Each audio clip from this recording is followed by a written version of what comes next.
of our town is Grover's Corners, New Hampshire. It's just across the line from Massachusetts. Latitude is 42 degrees, 40 minutes. Longitude is 70 degrees, 37 minutes. Running right through the middle of the town is Main Street. Cutting across Main Street on the left is the railroad tracks. Beyond the railroad tracks is Polish Town. You know, foreign folks who come here to work in the mills, a couple of Canuck families, and the Catholic Church. You can see the steeple of the Congregational Church. The Presbyterian is just across the street. The Methodist and the Unitarian are up a block. The Baptist Church is down in the hollow by the river. Next to the post office is the town hall. Jail's in the basement. Brian once made a speech right from those very steps. It's a nice town, know what I mean? Nobody very wonderful ever come out of it, so far as we know. The earliest dates on the tombstones up there in the cemetery say 1670. They're Grovers and Cartwrights and Gibbses and Herseys. Same names as you find around here now. First, we'll show you a day in our town. Not as it is today in the year 1940, but as it used to be in the year 1901. All right, operator, let's start. Yes, sir, that's the way our town looked back in the year 1901. Along Main Street is a row of stores with hitching posts and horse blocks in front of them. The first automobile is going to come along in about 5 years. The date is June 7th, 1901. It's just before dawn. Yeah, just about. The sky is already beginning to show some streaks of light in it over there in the east, back of our mountain. The morning star gets wonderful bright the moment before it has to go. The only lights on in the town are in a cottage over in Polish Town where a mother's just giving birth to twins, and down in the depot where Shorty Hawkins is just getting ready to flag the 545 for Boston. There she is now. Of course, naturally, out in the country all around, there have been lights on for some time, what with milking and so on. But town folks sleep late. Here comes Joe Crowell delivering the morning papers. So, another day has begun. Here comes Doc Gibbs from that baby case I was telling you about. And this is Doc Gibbs' house. His neighbor is Editor Webb. There's Mrs. Gibbs coming downstairs to get breakfast.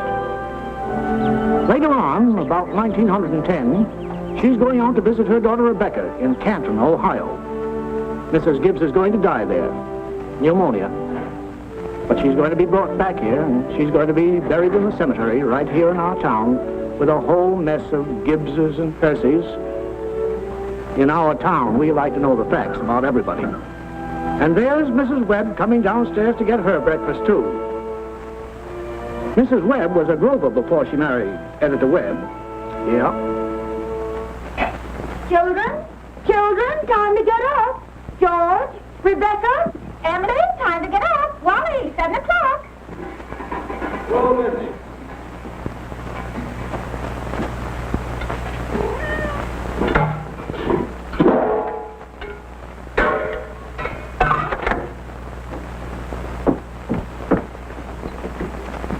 Morning, Hart. Morning, Miss Gibbs. Seems like you're late today. Yeah, something wrong with separator. Don't know what was.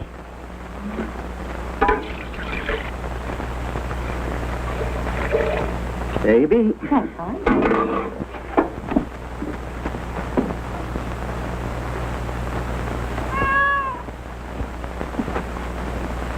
Morning, Miss Webb. Morning, Mr. Newsom. Mighty fine day. Yeah. How's Mrs. Newsom? Good. Emily, Wally, George, Rebecca.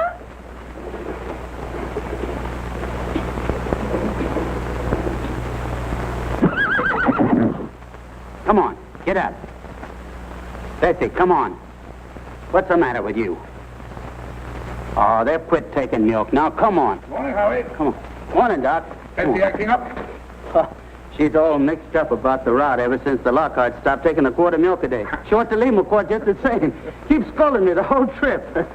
Somebody sick? Twins over at Mrs. Goloslavsky's. Oh, twins. This town keeps getting bigger every year. Come on. Now, come on, Betsy. Morning, Doc. Morning, Joe. Want your paper now? Yeah, I'll take it. Anybody been sick, Doc? No, twins over in Polish Town. Joe, I see your teacher, Miss Foster's going to get married. Yes, sir, to a fellow over in Concord. Declare. How do you boys feel about that? Well, of course, it ain't none of my business, but I think if a person starts out to be a teacher, she ought to stay one. How's the need, Joe? Fine, Doc. Never think about it at all. Only like you said, it always tells me when it's going to rain. What's the telling of the day? Gonna rain? No, sir. Sure? Yes, sir. He never makes a mistake? No, sir. Doc? Joe? I want to tell you something about that boy, Joe Crowell. Joe was awful smart, so he got a scholarship to Boston Tech. Yes, gonna be a great engineer, Joe was. But the war broke out, and he died in France. All that education for nothing. Everything all right, Frank? Yes. I declare he's his kittens. Children, hurry up. George, Rebecca. Satan will be ready in a moment. Sit down and drink your coffee. You can catch a couple hours sleep this morning, can't you? Miss Whitworth's coming at 11. Guess I know what's about too. Stomach ain't what it ought to be. All told, you won't get more than 3 hours sleep. Frank Gibbs, I don't know what's going to become of you. You we should go away someplace and take a rest. I think it'd do you good.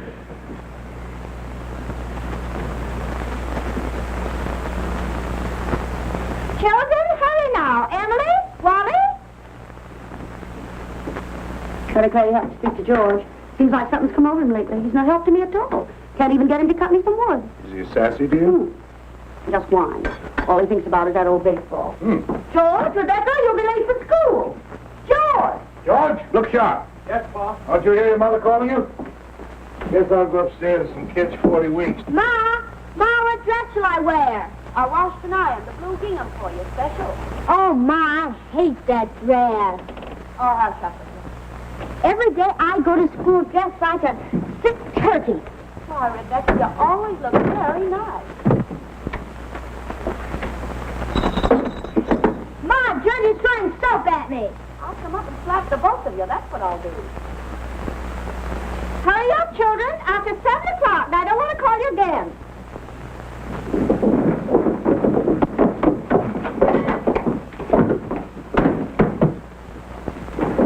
Huh? Children? Children, I won't have it. Breakfast just as good as any other meal, and I won't have you gobbling like wolves. It'll stunt your growth, that's a fact. Wally, put your book away. Oh, Ma, by 10 o'clock I gotta know all about Canada. You know the rules well as I do. No books at table. As for me, I'd rather have my children healthy than bright. Well, I'm both, Mama. You know I am. I'm the brightest girl in school for my age. I have a wonderful memory. Eat your breakfast. Well, I'll speak to your father about it when he's rested. Seems to me like 25 cents a week's enough for a boy your age. I declare, I don't know how you spend it all. Oh, Ma, I got a lot of things to buy. Strawberry hotcakes, that's what you spend it on. Well, I don't see how Rebecca comes to have so much money. She's got more than $1. I've been saving enough gradual. Well, dear, I think it's a good thing to spend some now and then. Ma, do you know what I like most in the world? Do you? Money. Eat your breakfast. That's Chris Brad, Doug.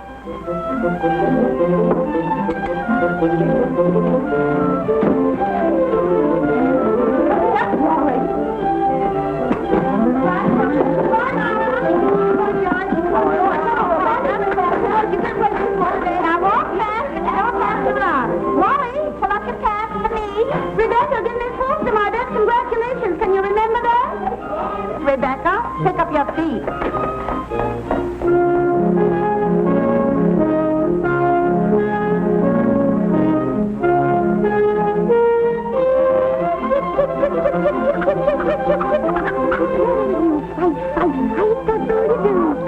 Oh, where did you come from? You don't belong to me. What you so scared of? Nobody's gonna hurt you. Morning, Julia.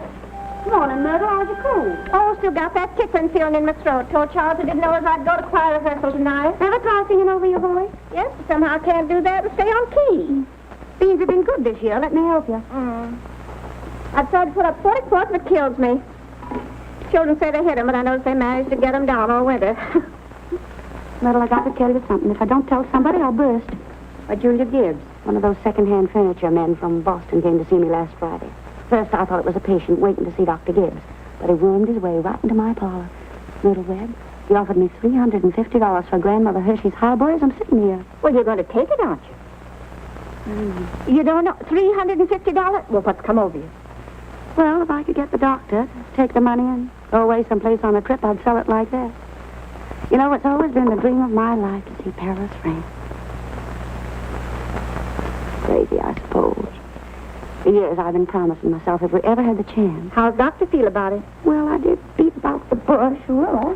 Said if I ever got a legacy, that's the way I put it, I'd make him take me. What'd he say? You know how he is. Haven't heard a serious word of him since I've known him. No, he says, might make him discontented with Grover's Corners to go traipsing over yard. No, let well enough alone, he's his.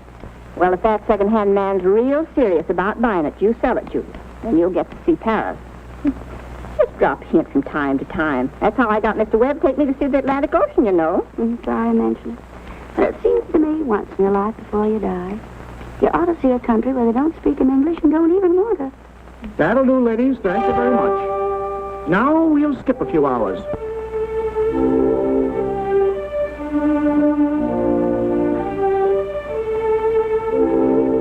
Now, before we get on, I think we ought to have a little more information about the town. A kind of a scientific account, you might say. So I've invited Professor Willard of our state university to come here and kind of sketch in a few details of our past history.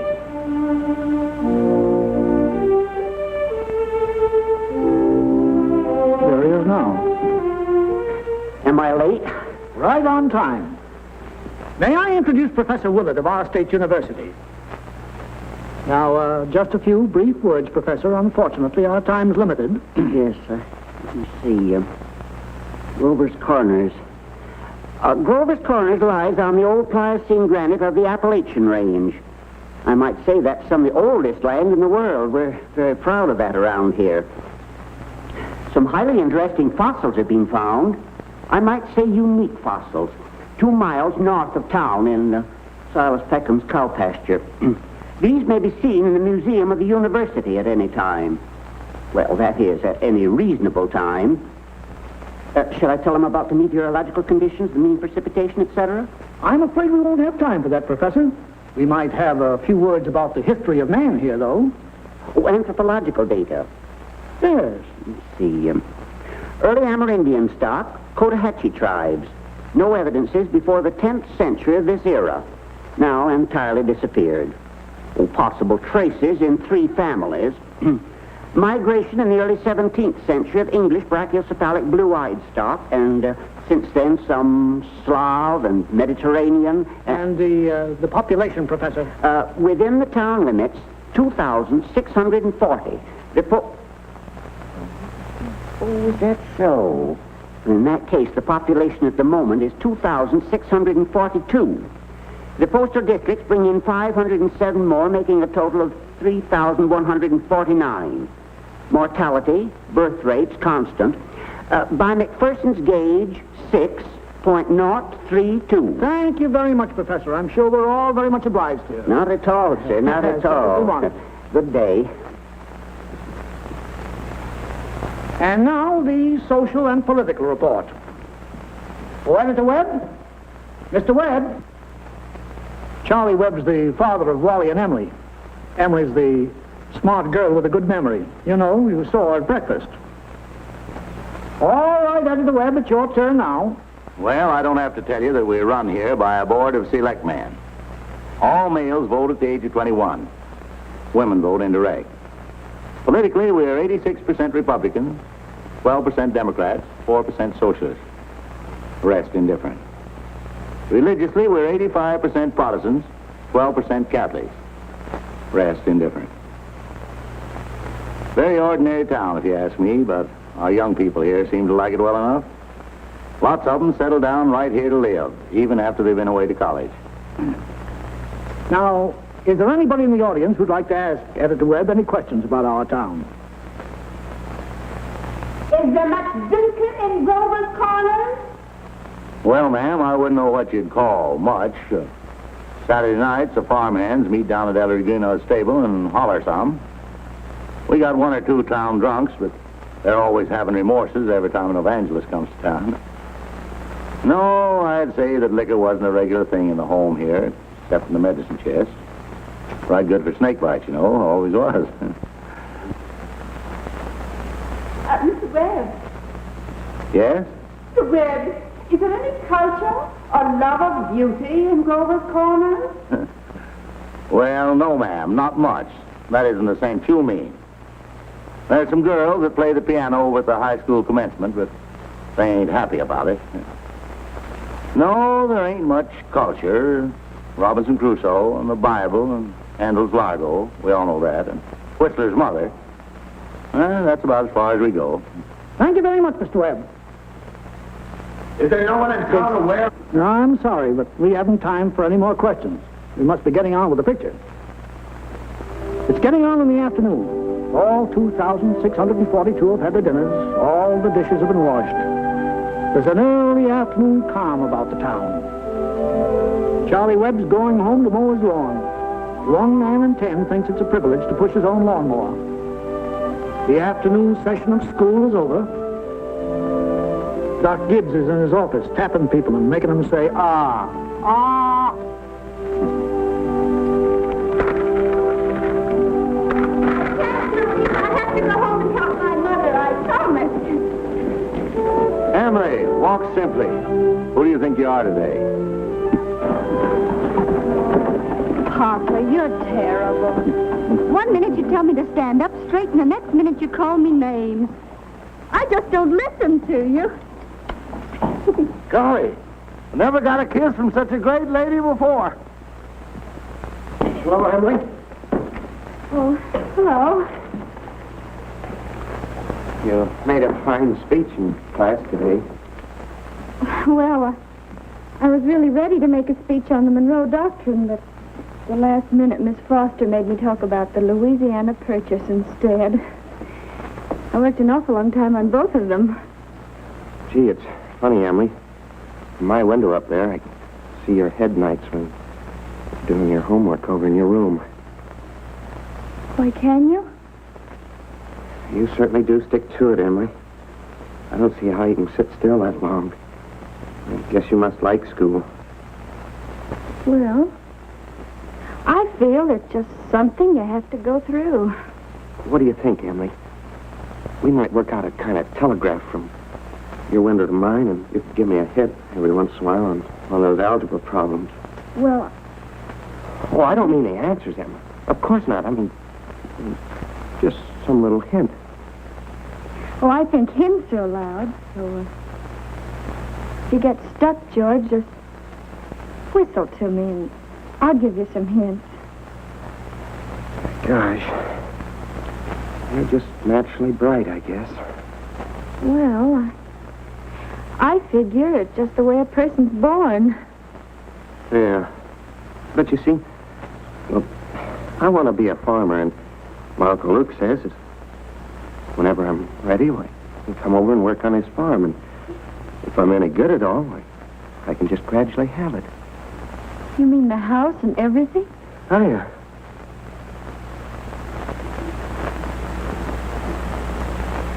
Well, I guess I better be getting off the baseball field. Thanks for the talk, Emily. Afternoon, Mrs. Webb. Hey, George.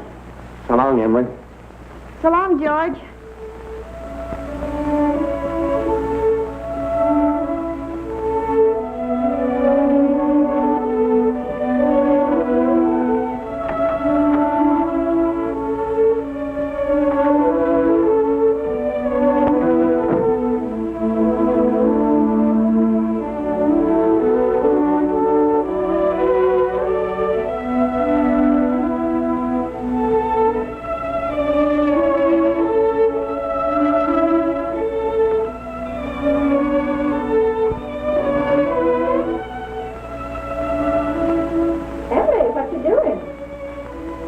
Nothing, Mama.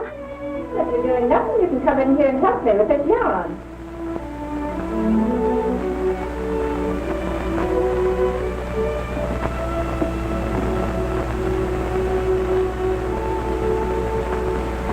Well, George Gibbs let himself have a real conversation, didn't he? He's grown up. How old would George be? Oh, I don't know. Let's see, he must be around 17. Mama made a speech in class today. I was very good. You must recite it to your father at supper. What was it about? Louisiana Purchase. It was like silk off a spool. I'm going to make speeches all my life. Holding it too tight, Emily. Yeah, that's better. Mama, will you answer me a question? Serious? Seriously, dear, not serious. Seriously, will you? Of course I will. Mama, am I good looking? Of course you are. Both my children have got good features. Be ashamed if they hadn't. Oh, Mama, that's not what I mean. What I mean is, am I pretty? I've already told you yes. Now, that's enough of that. You got a nice, young, pretty face. Never heard such foolishness. Oh, Mama, you never tell us the truth about anything. I am telling you the truth. Mama, were you pretty? Yes, I was, if I do say it. I was the prettiest girl in town next to Mamie Cartwright. Oh, but Mama, you've got to say something about me. Am I pretty enough to get anybody? Well, to get people interested in me. Emily, you make me tired. Now stop it. You're pretty enough for all normal purposes.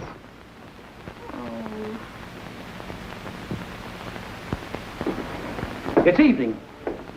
You can hear the choir practicing in the Congregational Church. The children are all home doing their schoolwork. The day is running down like a tired clock.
Better.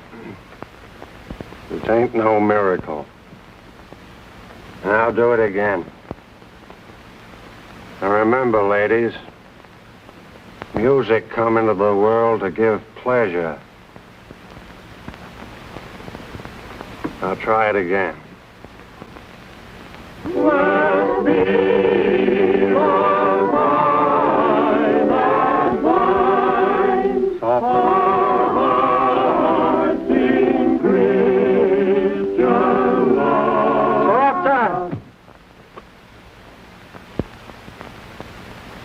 Now listen, everybody. Get it out of your minds that music's only good when it's loud. You leave loudness to the Methodists. You couldn't beat them, even if you wanted to. Once again now, art thou weary? Art thou languid? It's a question, ladies and gentlemen. Make it talk. Oh, and remember, on Sunday, take the second verse real soft. Sort of die out at the end. Ready?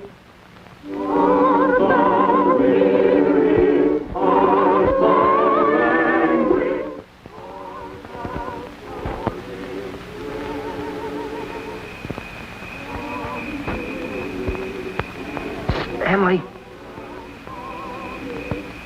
Oh, hello. Hello. I can't work at all. The moonlight's so terrible.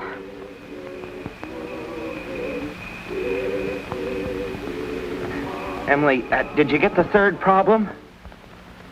Which? The third. Oh, yes, George. That's the easiest of them all. I don't see it. Well, Emily, could you give me a hint? Well, I'll tell you one thing. The answer's in yards. In yards? What do you mean? Square yards. Oh, square yards. Well, yes, George, don't you see? Yeah. Square yards of wallpaper. Oh, I see. Square yards of wallpaper. Thanks a lot, Emily. You're welcome. My, isn't the moonlight terrible?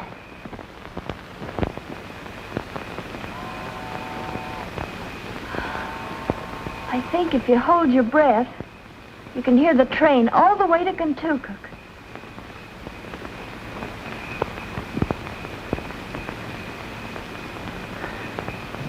Hear it? Oh, what do you know?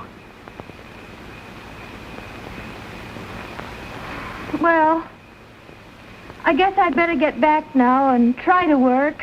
Good night, Emily. Good night, George. Oh, George, can you come down a minute? Yes, Pa.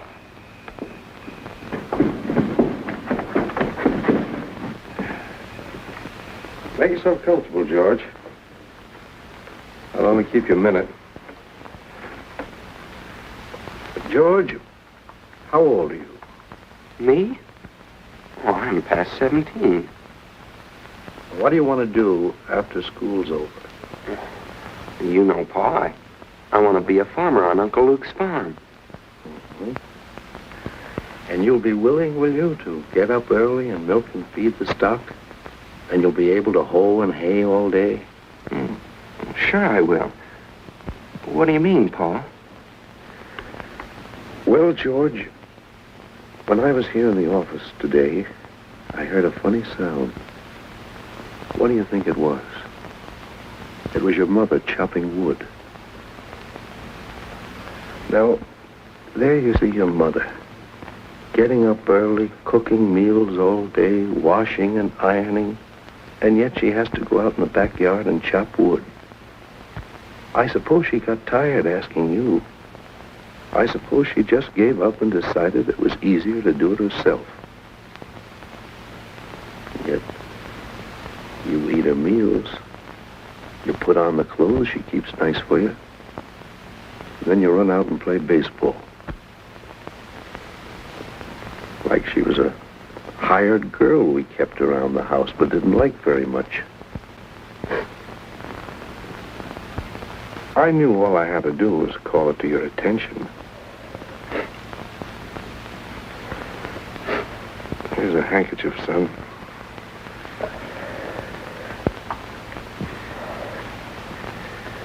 I wonder what's happened to your mother. Choir practice never was as late as this before. Only 8:30, Pa. I don't know what she wants in that choir anyway. She hasn't got any more voice than an old crow. Traipsing around the street this hour of the night.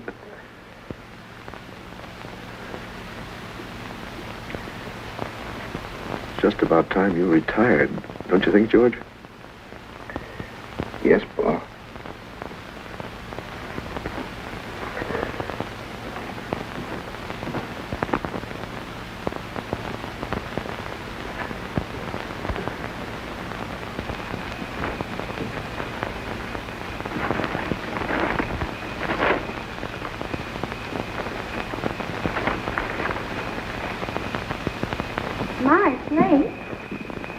Real nice choir practice, wasn't it? Myrtle Webb, look at that moon. Potato weather, sure. Well, naturally, I didn't want to say a word about it in front of those others. But now we're alone. Really, it's the worst scandal that ever was in this town. What? Why, Simon Simpson. No, Luella. But, Julia, to have the organist of a church drink, and drunk year after year. Luella. Julia, you know he was drunk tonight. Now, Luella, we all know about Mr. Simpson, and we all know about the troubles he's been through. And Dr. Ferguson knows, too. And if Dr. Ferguson is willing to keep him on in his job there, the only thing the rest of us can do is just not to notice it. Not to notice it? But it's getting worse. No, it ain't, Luella. It's getting better. I've been in that choir twice as long as you have, and it doesn't happen anywhere near so often. Oh, my. I hate to go to bed on a night like this. Well, good night, Luella. Good night. Good night, Julia. Night, Myrtle. You can get home all right, Luella? Oh, it's bright as day. I can see Mr. Soames scowling at the window now. You think we've been to a dance the way the men folk carry on. Good night, Julia. Good night, Luella. See you on Sunday. See you then.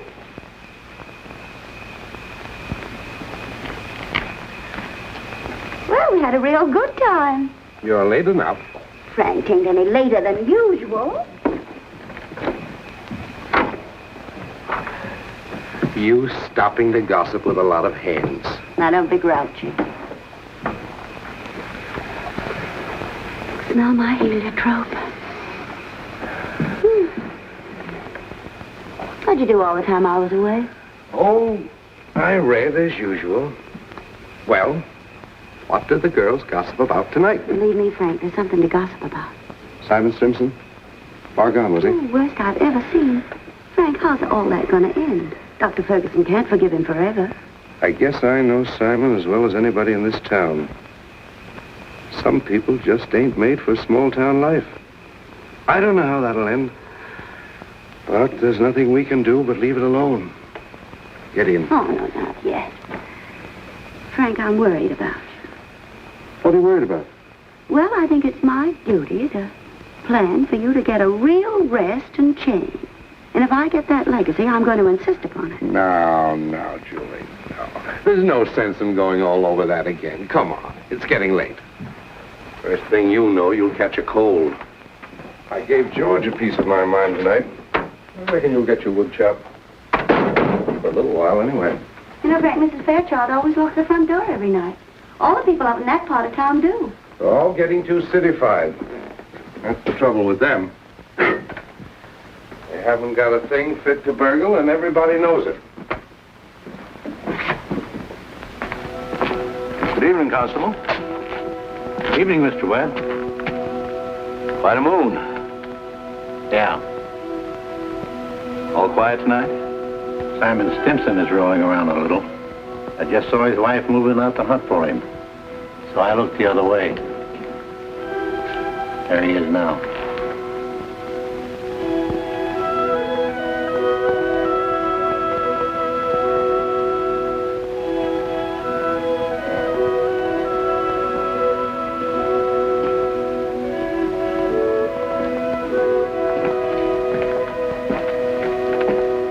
Good evening, Simon.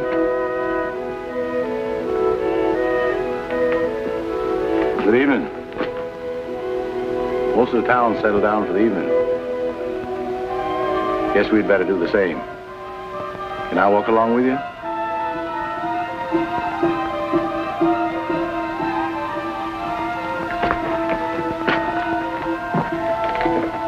Good night.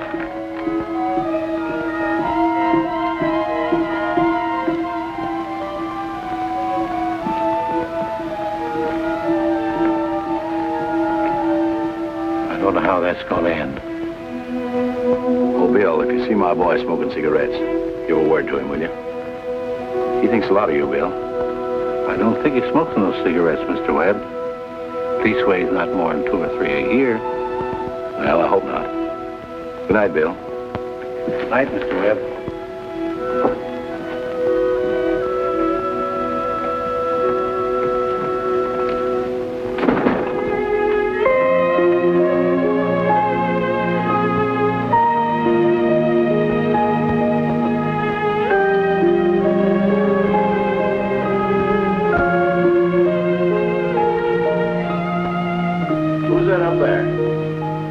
that you, Myrtle?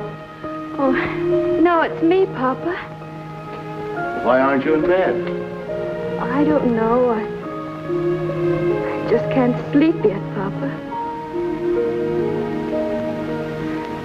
The moonlight's so wonderful, and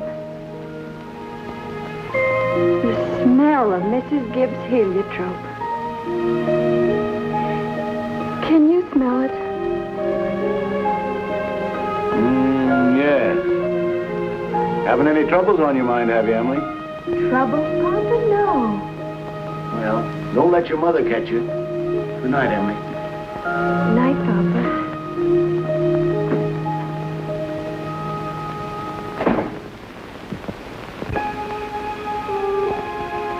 I never told you about that letter Jane Crowfoot got from her minister when she was sick. He wrote Jane a letter, and on the envelope, the address was like this. It said, Jane Crowfoot, the Crowfoot Farm, Grover's Corners, Sutton County, New Hampshire, the United States of America. What's funny about that? But listen, it's not finished. The United States of America, continent of North America, Western Hemisphere, the Earth, the solar system, the universe, the mind of God. That's what it said on the envelope. What do you know? Yep, and the postman brought it just the same. What do you know?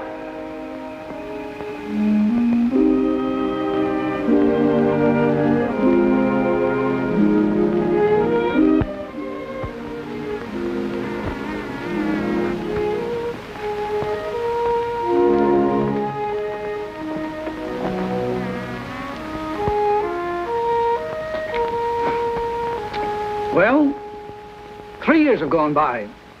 The sun's come up over 1,000 times. Summers and winters have cracked the mountains a little bit more, and the rain's brought down some of the dirt. Some babies who weren't even born before have begun talking regular sentences already. And some folks who thought they were right young and spry have discovered they can't bound up a flight of stairs the way they used to without their hearts fluttering a little. All that can happen in 1,000 days. Nature's been pushing and contriving in other ways, too. A number of young people fell in love and got married. Most everybody in the world gets married. In this town, there aren't hardly any exceptions. Most everybody climbs into the grave married. What you've seen was called the daily life. Let's call what you're going to see love and marriage. So it's 3 years later. It's 1904. It's July 7th, just after the high school commencement. That's the time most young people jump up and get married. As soon as they've passed their final examinations in solid geometry and Cicero's orations, that's the time most young people think themselves fitted to get married. It's early morning again. Only this time it's been raining. It's been thundering and pouring. I don't know. May start in again any moment. Yeah. There's the 5:45 for Boston. And there's Cy Crowell delivering the papers like his brother before him. And there's Mrs. Gibbs and Mrs. Webb coming downstairs to get breakfast just as though this were an ordinary day. I don't have to point out to the women in the audience that both these ladies they see before them, both these ladies have been cooking 3 meals a day, one of them for 21 years and the other for 25, and never took a summer vacation. They raised 2 children apiece, washed, cleaned the house, and never had a nervous breakdown. And here comes Howie Newsom and Bessie delivering the milk.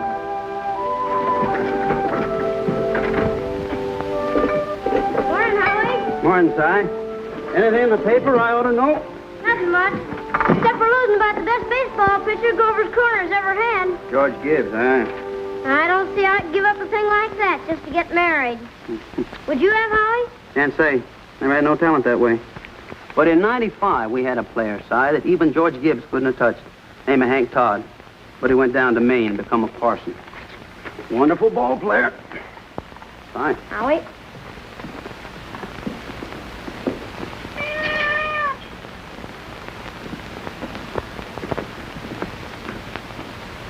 Morning, Miss Gibbs.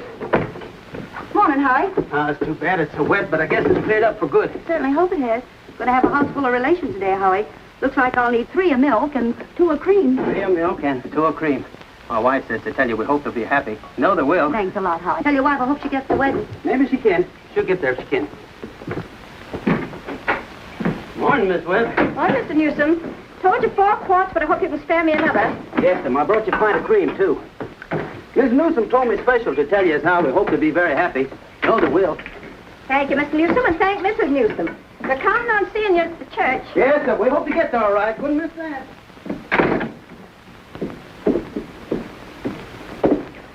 Well, Ma, day's come. We're losing one of your chicks. Frank Gibbs, don't you say another word. I feel like crying any minute. Sit down, drink your coffee. Groom's upstairs shaving himself, only there ain't very much to shave. He's whistling and singing like he was glad to leave us. Every now and then saying, I do, to the mirror. But it don't sound convincing to me. I declare, Frank, I don't know how he's going to get along. I've always arranged his clothes for him, seen to it that his feet were dry and he had warm things on. They're too young for him. Emily will never think of those things. He'll catch his death a cold within a week. I remember my wedding morning, Julie. Don't stop that, Frank Gibbs. I was the scaredest young fellow in the state of New Hampshire. Thought I'd made a mistake for sure. And when I saw you coming down the aisle, I thought you were the prettiest girl I'd ever seen. The whole trouble was I'd never seen you before.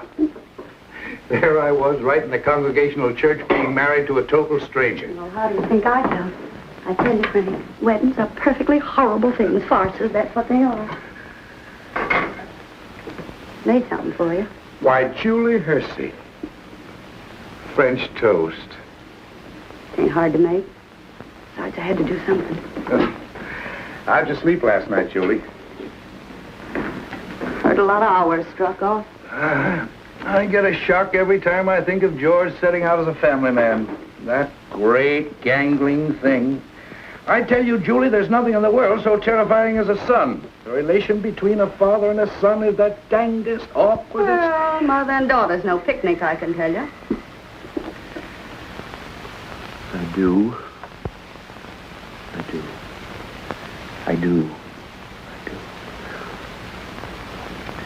They'll have a lot of trouble, I suppose, but that's none of our business. Everybody's got a right to their own trouble. You know one thing that scared me when I married you? Go along with you. I was afraid we didn't have material for conversation more than it'd last a few weeks.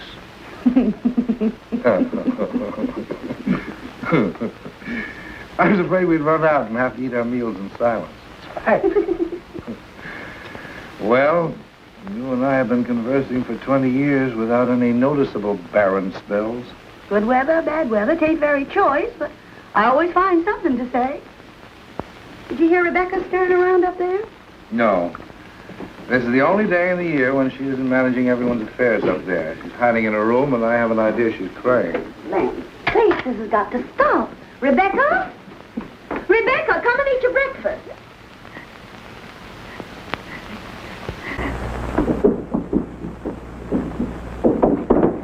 Good morning, everybody. Only 4 more hours to live. George, guess where you're going? I'm just stepping across the grass to see my girl. Now, George, put your rubbers on. It's been raining torrent. You don't step out of this house unless you're prepared for it. Oh, Ma, it's just a step. You'll catch your death of cold and cough all through instead of it. Ah, George! Do as your mother tells you.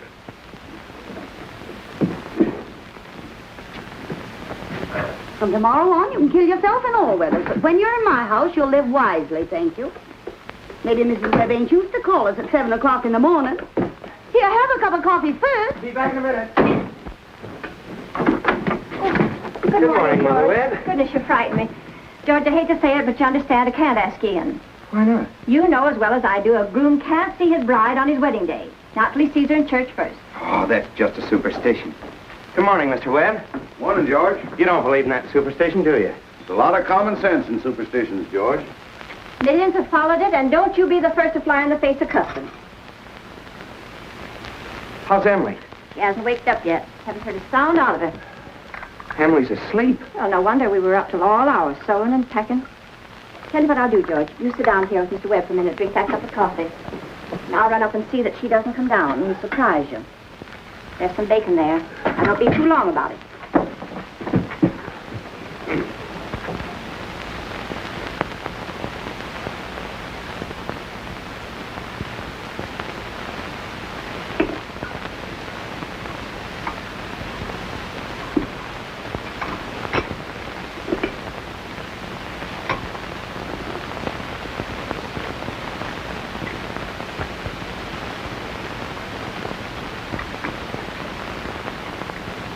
Well, George, how are you? Oh, I'm fine. Mr. Webb, what common sense could there be in a superstition like that? Well, George, on the wedding morning, a girl's head is full of, clothes and one thing and another. Don't you think that's probably it?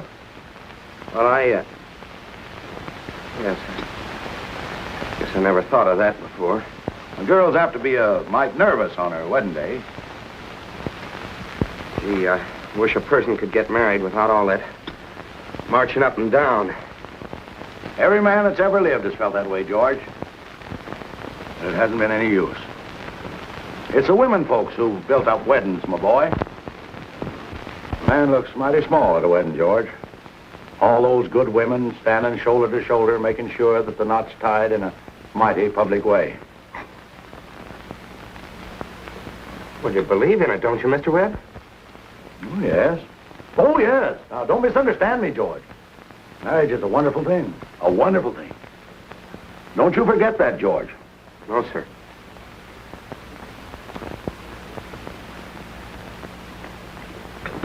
Mr. Webb, how old were you when you got married? Well, you see, I had been to college, and I'd taken a little time to get settled. But Mrs. Webb wasn't much older than what Emily is. Oh, age hasn't much to do with it, my boy. That is, compared with other things. What were you going to say, Mr. Webb? Oh, I don't know. Was I going to say something? George? I was remembering the other night the advice my father gave to me when I got married. Yes, he said, Charles, he said, start right off by showing her who's boss. Best thing to do is to give an order about something, even if it don't make sense. Just so she'll learn to obey, he said. Then he said, if anything about her irritates you, conversation or anything, get right up and leave the house. That'll make it clear to her. And oh, yes, he said, never tell your wife how much money you have. Never. Well, I couldn't exactly do that. So I've been happy ever since. Well, let that be a lesson to you, my boy. Never ask advice of anybody on personal matters. George, Emily's got to come down and eat her breakfast. She sends you love, but she don't want to lay eyes on you. Goodbye. Goodbye. Myrtle, I guess you didn't know about that older superstition. What do you mean, Charles? Since the caveman, no bridegroom should see his father-in-law on the day of the wedding or near it. Remember that.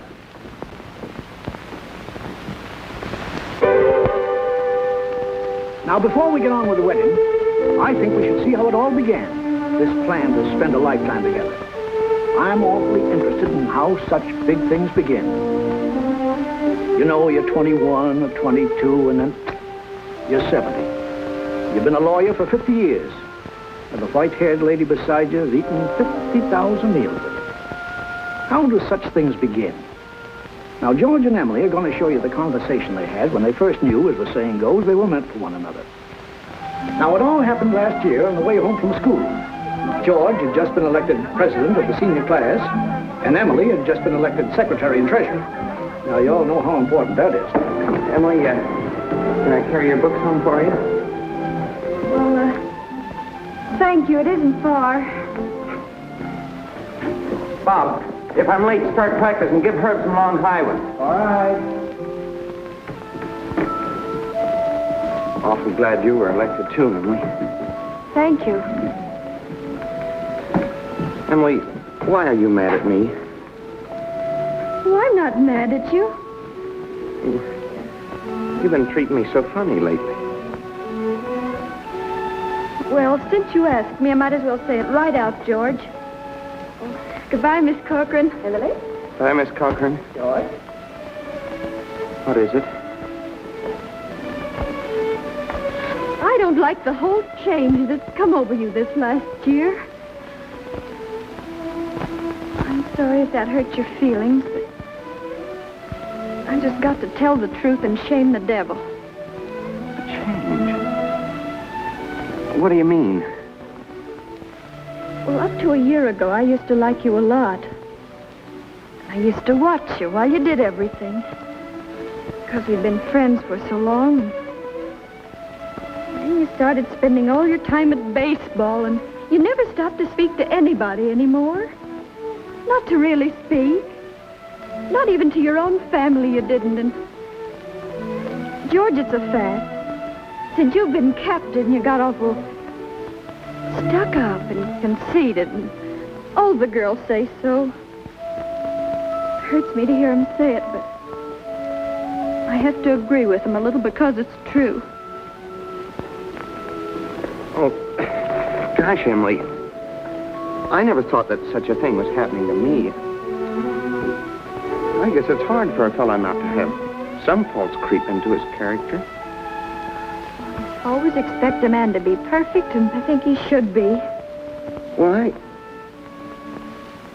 I don't think it's possible to be perfect, Emily. Well, my father is. And as far as I can see, your father is. And there's no reason on earth why you shouldn't be, too. I feel that it's just the other way around. Well, men aren't naturally good, but girls are. Well, you might as well know right now that I'm not perfect.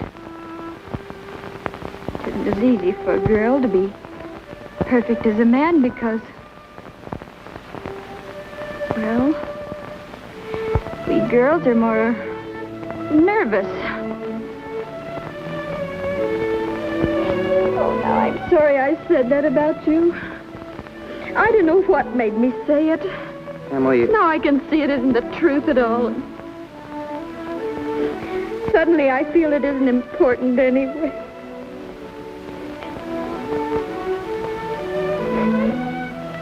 Emily, would you like a ice cream soda or something before you go home?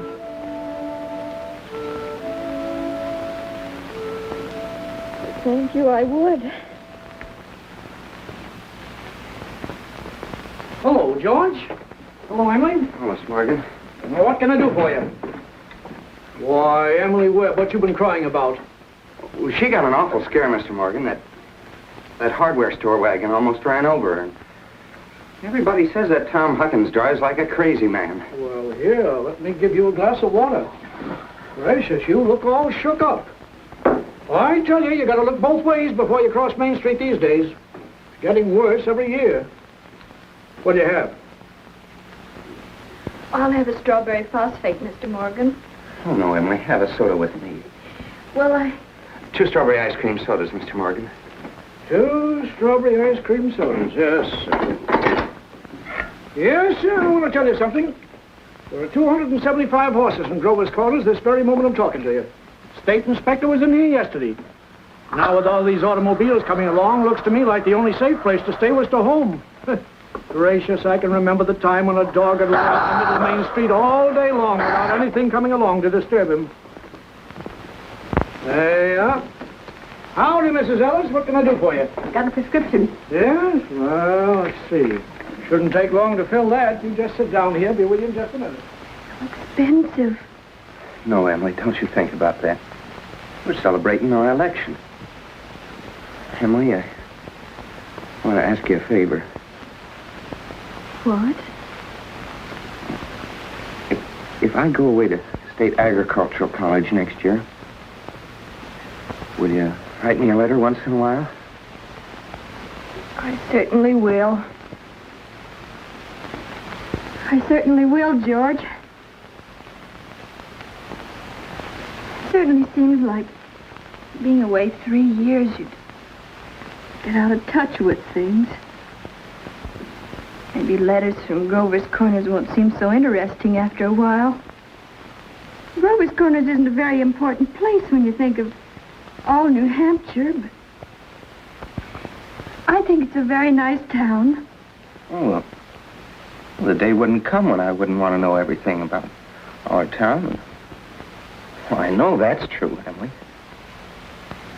Well, try to make my letters interesting.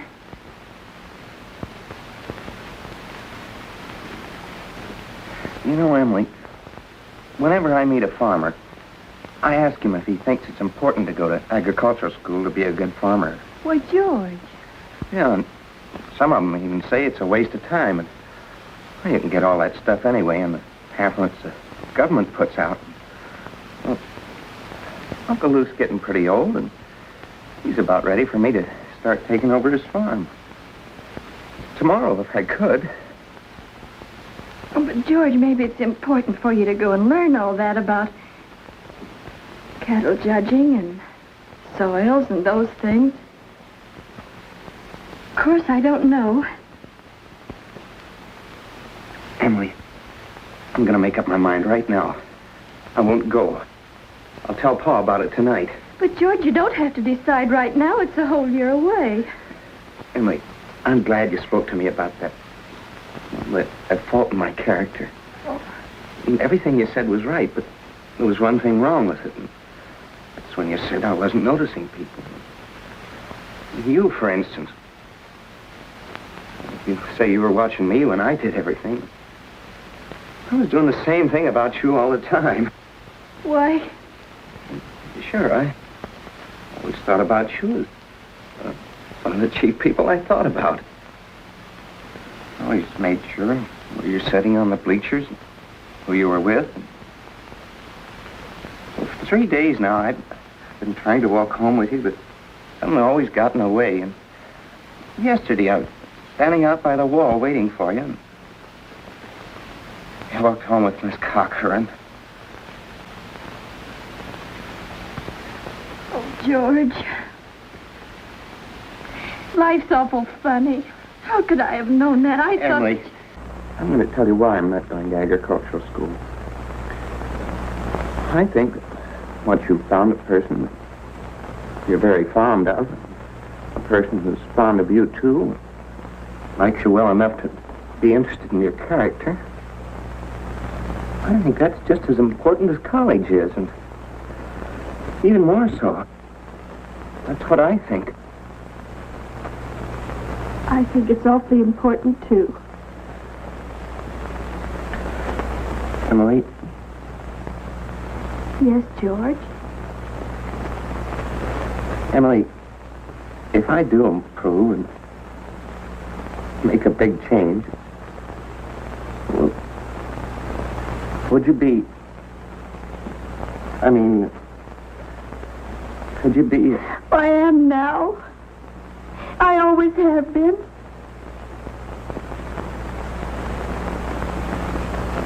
So I guess this is a pretty important talk we've been having. Yes.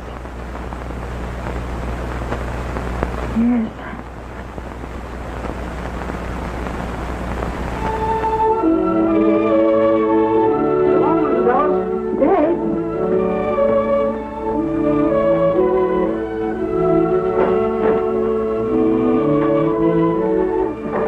Wait a minute, I'll walk you home.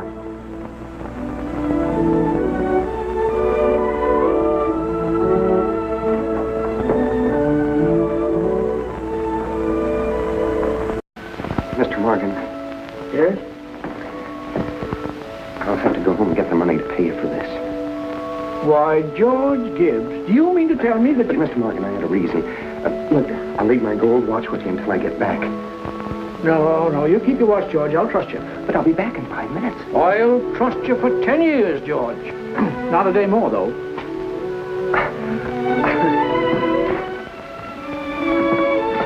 Feeling all right now, Emily? Oh, yes. Thank you, Mr. Morgan. It's nothing. I'm ready.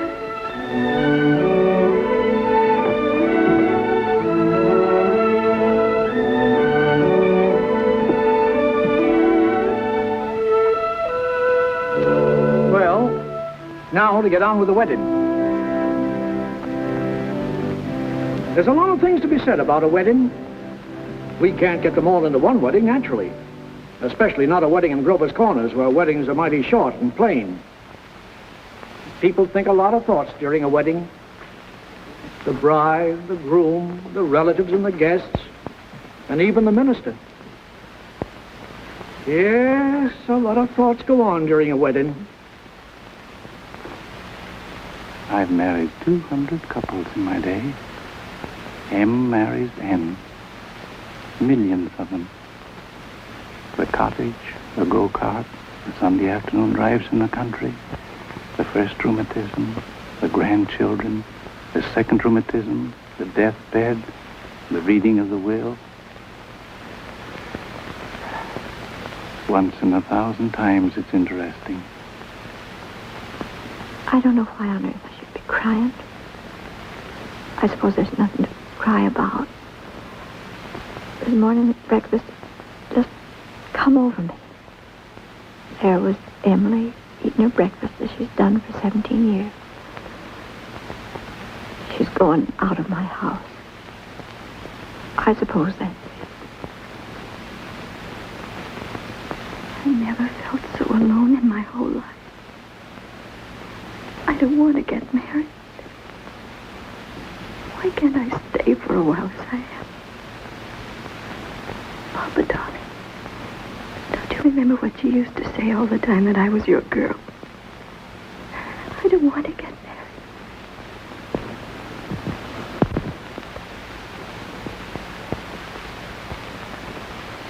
Gee, I'm gonna get married. I'm grown up. I'm getting old. I don't want to get old. Taking on all these responsibilities. Why is everybody pushing me so? All I want to do is be a fella. And I'm gonna get married.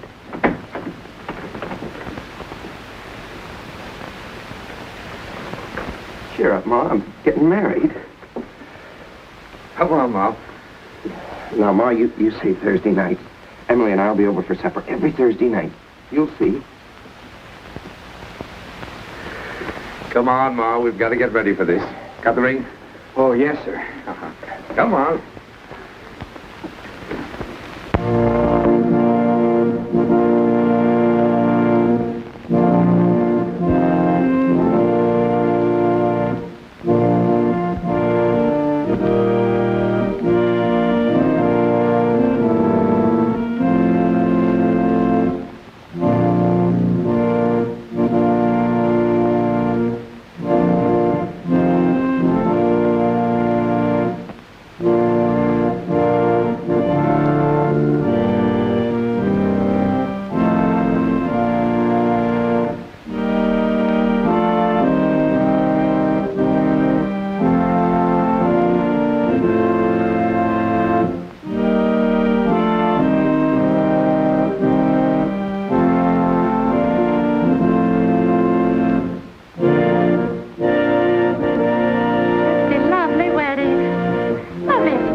Dearly beloved, we are gathered together here in the sight of God and in the face of this company to join together this man and this woman in holy matrimony.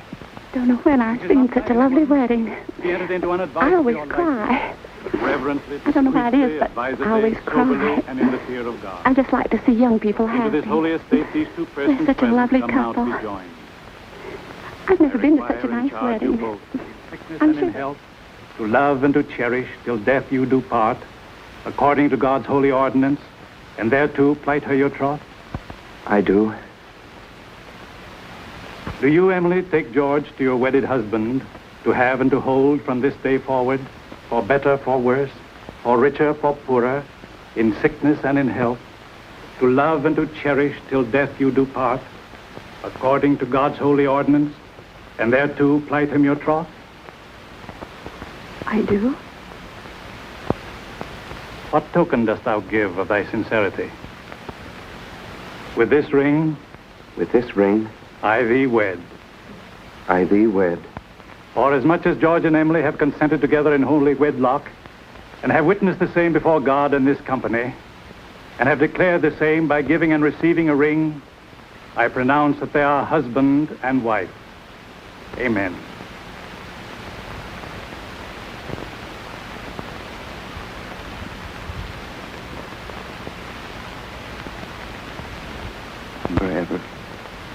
ever and ever.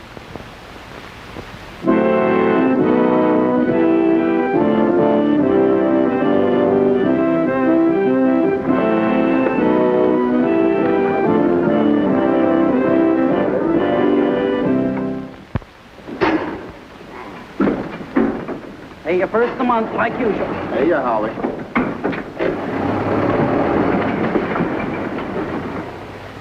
Man his age shouldn't be driving one of those things. Not when he's got a lot of young fellas to do it for him. Well, Howie likes to deliver the milk himself. Says he gets the feel of the town that way. You know, in all these years, he never kept a book. Carries all the accounts in his head. I hear he's been doing so well, he's begun locking his front door at nights. Afraid of burglars. Ain't no burglars in this town yet. No, but Howie's heard about them.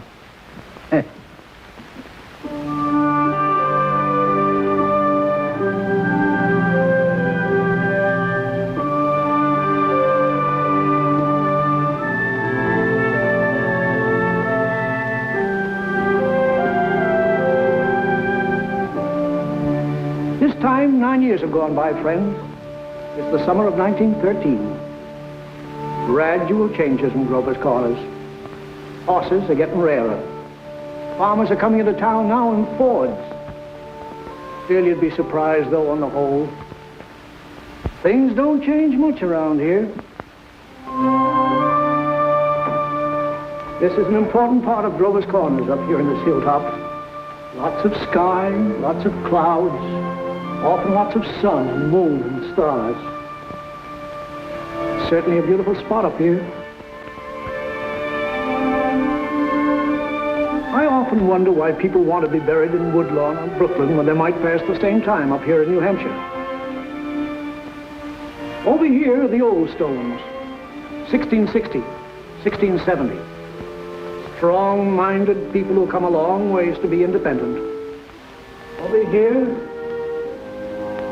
are some Civil War veterans. Iron flags on their graves. New Hampshire boys.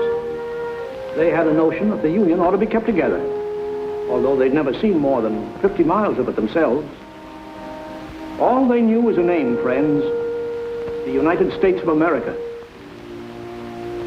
The United States of America. And they went and died about it.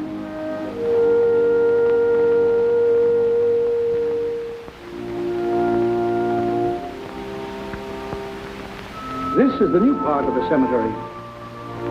There's Mrs. Soames, who enjoyed the wedding so much, remember? And there's our friend, Mrs. Gibbs. Yeah, Doc Gibbs lost his wife 3 years ago, just about this time. And Editor Webb's boy, Wallace, whose appendix burst on a Boy Scout trip to Crawford Notch. There's Mr. Stimson, the organist at the Congregational Church. He drank a lot, they used to say. Hung himself in the attic. They tried to hush it up, but of course it got around. He wrote his own epitaph. Ain't a verse exactly, it's just a lot of notes. I wouldn't know what it was. It was all read up in the Boston papers at the time, though. A lot of sorrows kind of quieted down up here, too. All those important things, mother and daughter, husband and wife, enemy and enemy, money and miser. All those terribly important things. The earth part kind of burns away, burns out. And what's left? What's left when memory is gone? And your identity, Mrs. Smith? Something eternal.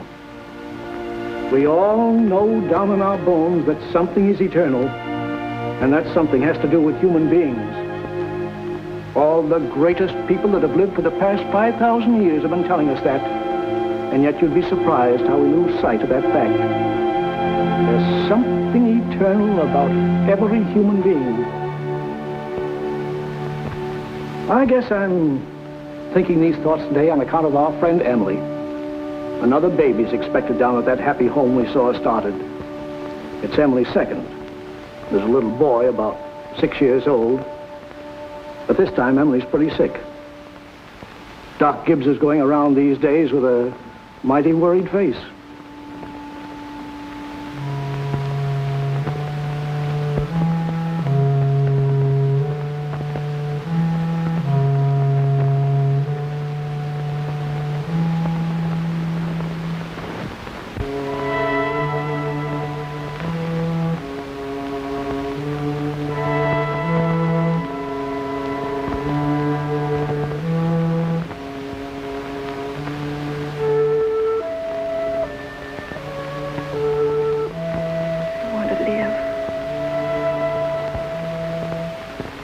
to live.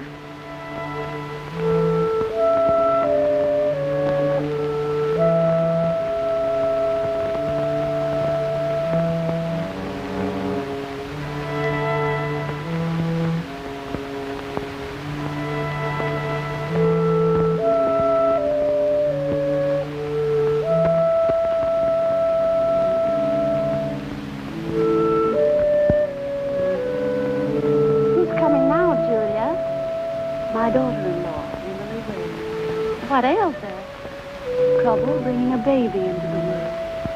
Why, I remember Emily's wedding. Wasn't it a lovely wedding? I remember I called on George and Emily at their farm just before I died. Aren't they beautiful farms?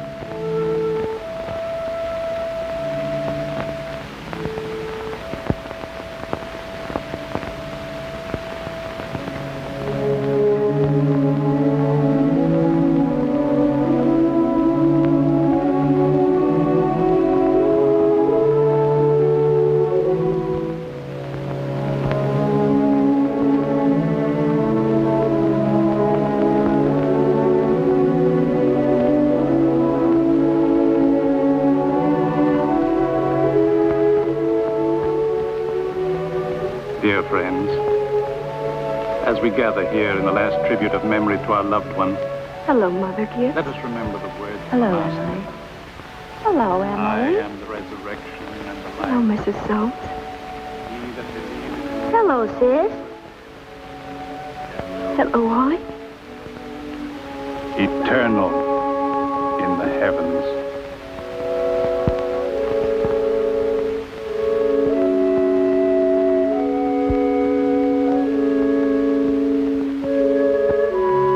Mother Gibbs, they're going.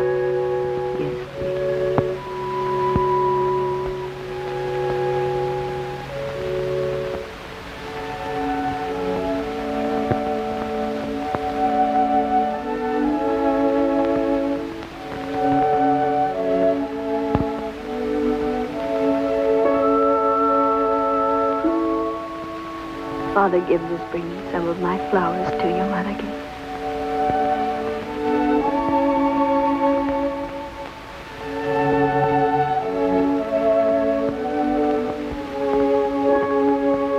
Mother Gibbs, I never realized how troubled and sad he looks.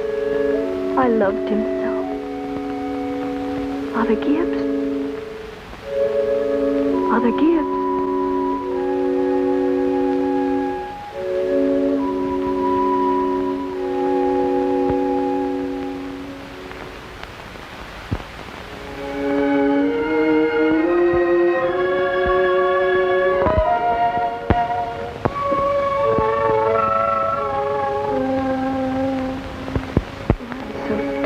Mother Gibbs. Mother Gibbs, when does this feeling go away? Seems strange here. How long does it... Just wait. Be patient. How do you do, Mr. Stimson? How do you do, Emily?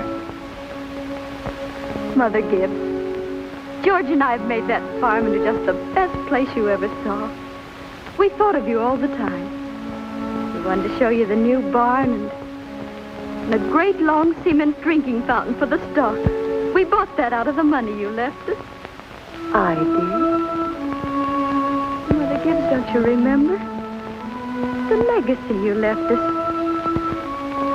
Well, it was more than $350. Oh, yes. Yes. It won't be the same to George without me. But it's a lovely farm. My boy's spending the day at Mrs. Carter's. Oh, Mr. Carter, my little boy is spending the day at your house.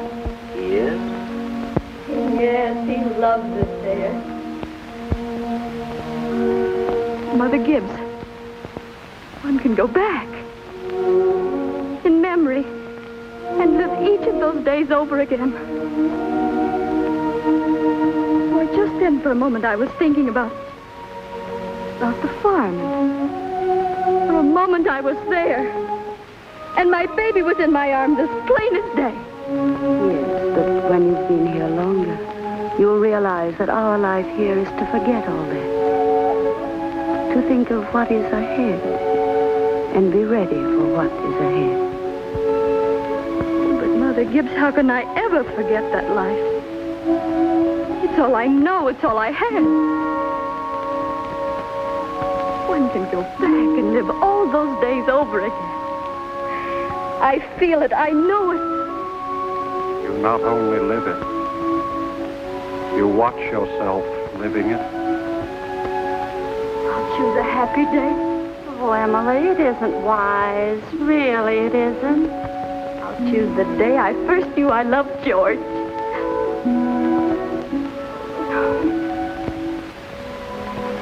Why should that be painful? Because it's the happiest days that are the hardest to relive and to forget. I must. Then choose an unimportant day. Choose the least important day in your life. It will be important enough.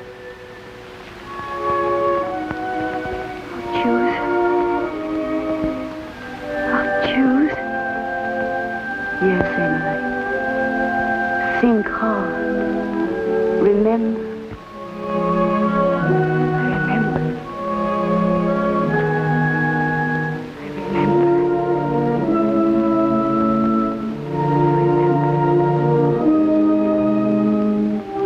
But there's Main Street. That's Mr. Morgan's drugstore before he changed. And there's the livery stable. I knew as a little girl. And look, there's the old white fence that used to be around our house. Oh, I'd forgotten that. I love it so.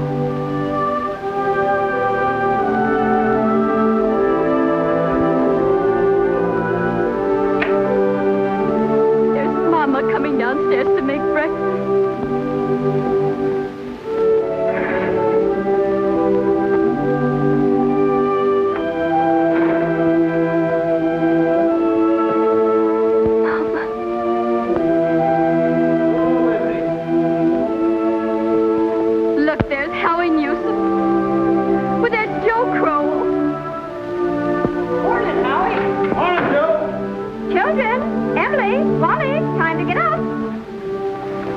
Morning, Miss Webb. Oh, Miss Newcomb. Here it's cold.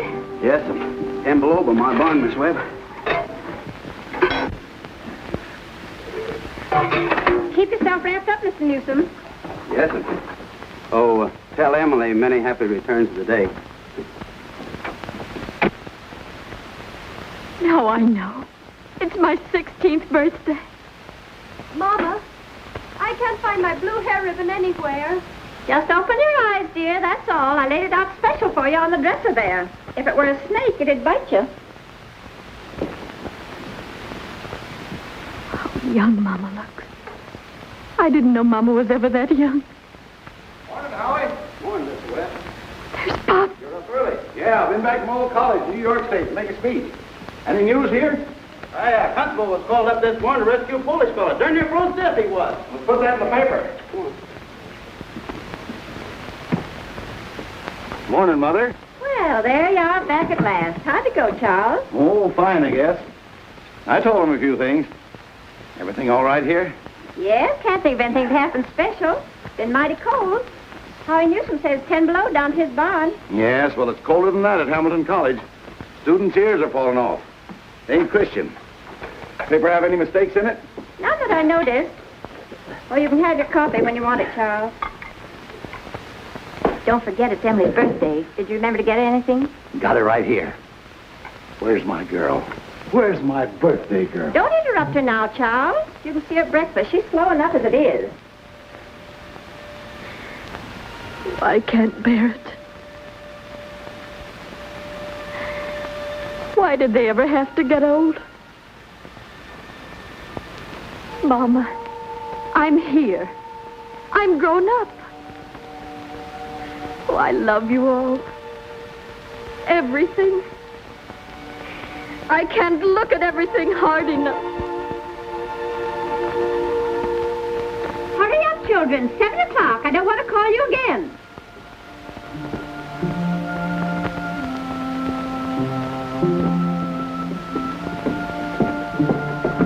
Morning, Mama. Well, now, dear. A happy birthday to my girl and many happy returns. Surprise is waiting for you on the table there. Oh, Mama, you shouldn't have. Can't. Birthday or no birthday, I want you to eat your breakfast good and slow. I want you to grow up and be a good, strong girl. That and the blue package is from your Aunt Carrie. Good morning. George. Good morning, George. Brought this over for your birthday, Emily. Many happy returns of the day. Thank you. It's only a photograph album. Oh, George, I'd forgotten. Oh, it's beautiful. Oh, just an album.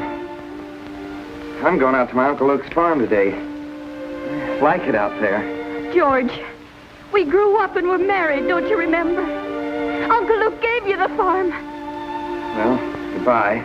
Goodbye, and thanks. Chew this bacon good and slow. It'll help keep you warm on a cold day. Mama, just look at me for 1 minute as though you really saw me. Mama, 12 years have gone by. I'm dead. I married George Gibbs, Mama. Wally's dead, too. Mama, his appendix burst on a cabbing trip to Crawford Notch. We felt just terrible about it, don't you remember? Just for a moment now, we're all together. Mama, let's be happy just for a moment. Let's look at one another. That and the yellow package is something I found in the attic among your grandmother's things. You're old enough to wear it now, and I thought maybe you'd like it. Oh, and this is from you. It's lovely.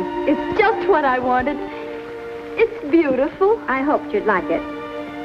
Wally has a present for you, too. He made it an annual training class. Be sure and make a fuss over it. Your father's got a surprise for you, too.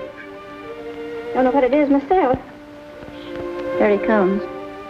Where's my girl? Where's my birthday girl? I can't go on.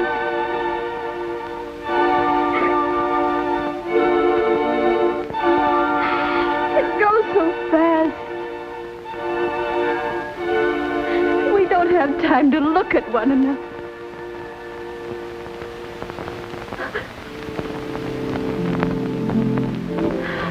Oh, I didn't realize. So all that was going on. And we never noticed. Must I go back to my grave? Wait. One more look.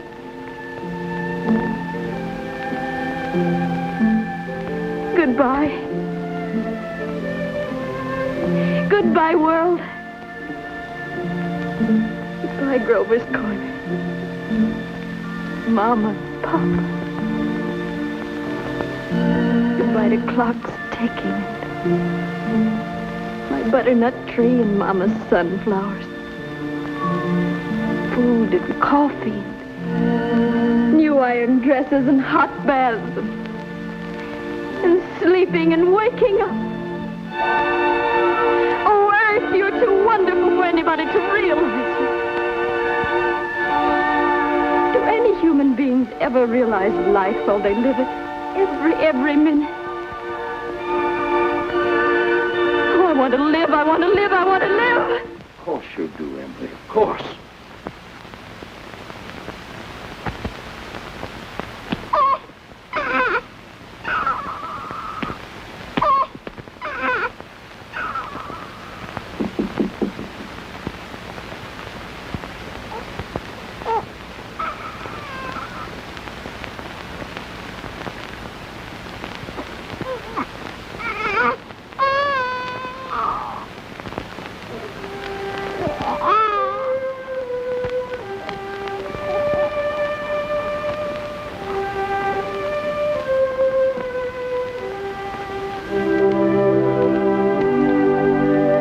Most everybody's asleep in Grover's Corners. Oh, there are a few lights on. Down at the depot, Shorty Hawkins has just watched the Albany train go by, and of course out in George and Emily's farm.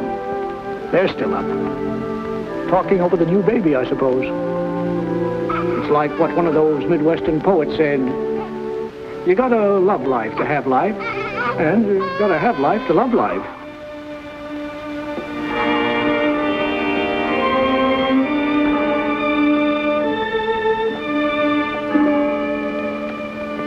$11 o'clock in Grover's Corners. Tomorrow's another day. Everybody's resting in Grover's Corners. You get a good rest, too.